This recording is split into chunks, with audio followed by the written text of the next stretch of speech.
This is our glorious Cabrio model, already constructed.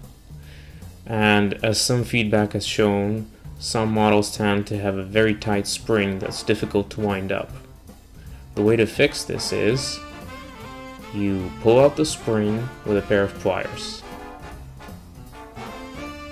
It should be about this long.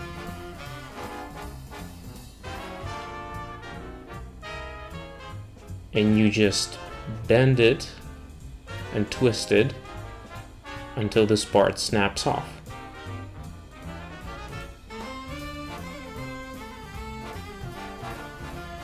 Then you bend it inwards at the tip.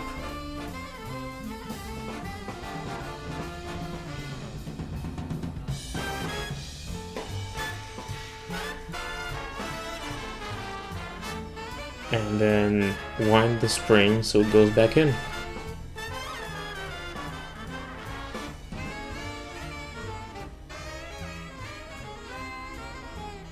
As you can see, much better now.